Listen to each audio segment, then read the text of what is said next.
A total blockade. 445,000 troops prepare to invade. A total blockade of 445,000 troops are preparing to invade the U.S. on November 2nd. They have been training in Central America and have built up supplies from all over South America. The leader of the troops has called upon foreign countries to aid in the invasion and overthrow of President Trump's regime. What is a total blockade?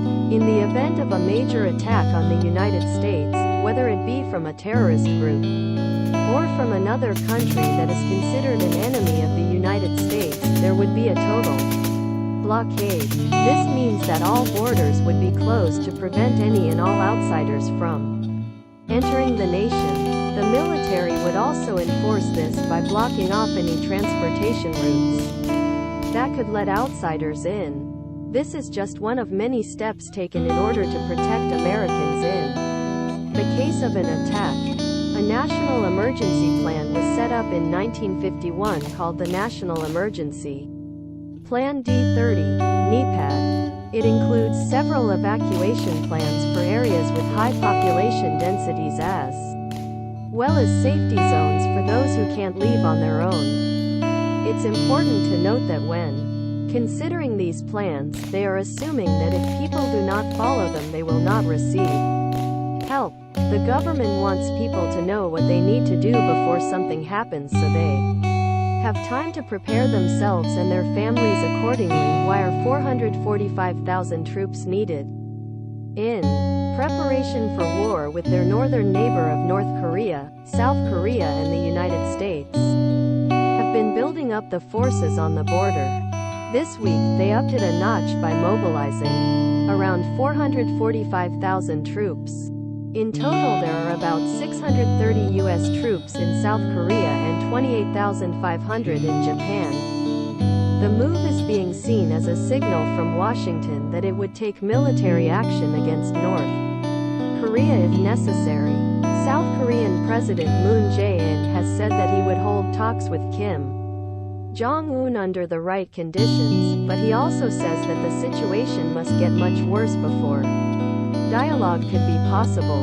I believe there is still room for dialogue, he told CNN earlier this month. It's too early to give up.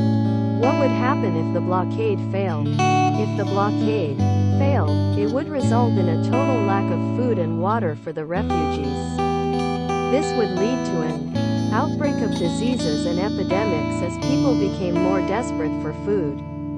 There would also be a rise in crime rates as people resorted to stealing from others just for their own survival. The economy would collapse due to the lack of demand for goods because no one had any money left. If this happened, there would be a complete breakdown of society.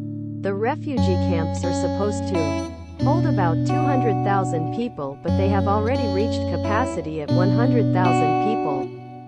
In reality, this blockade will not work. It is too late and should have been done long ago when these refugees were first making the dangerous journey across Europe. People are saying that this could end up being worse than World War II, which killed over 60 million people. In order to help prevent such a catastrophe, we need strong leadership that can implement sensible solutions like accepting some of these refugees into Canada, or at least giving them humanitarian aid such as shelter and clothing so they don't freeze to death on the way here. What are the chances of success? When considering the magnitude of the North Korean army and its capabilities in comparison with those of South Korea and its allies, it is easy to see how the invasion could be a costly one.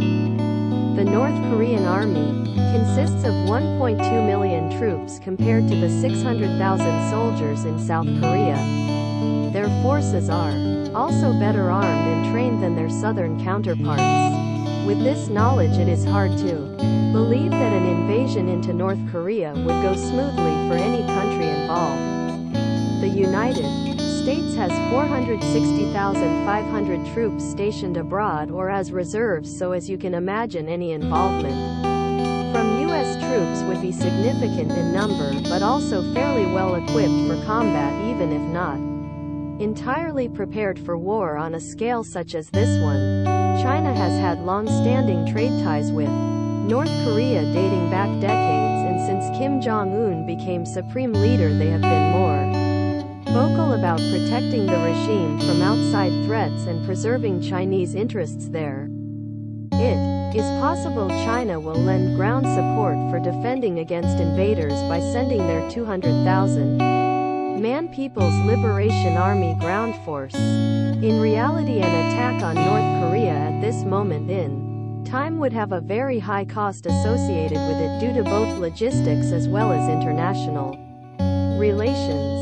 That said, recent events have shown us that just because something seems impossible doesn't mean it won't happen. Who is leading the charge?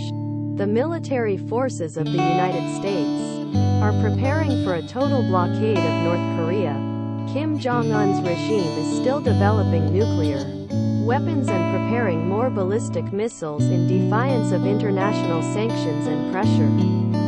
It could be the most dangerous moment in modern history, said General Vincent Brooks at the Pentagon on Tuesday. The U.S. has just completed large-scale drills with South Korea involving 227 aircraft, including 6 F-22 Raptor stealth fighters that can evade radar detection. President Trump is sending the USS Carl Vinson and its carrier strike group to Korean waters as a show of force against Pyongyang's aggression. Secretary of Defense James Mattis told reporters Wednesday, "We're sending an armada.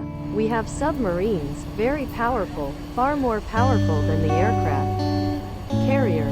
North Korea released an aggressive statement through state media Thursday saying it would defend itself by targeting American military bases in Guam and Japan, further escalating tensions between Washington and Pyongyang.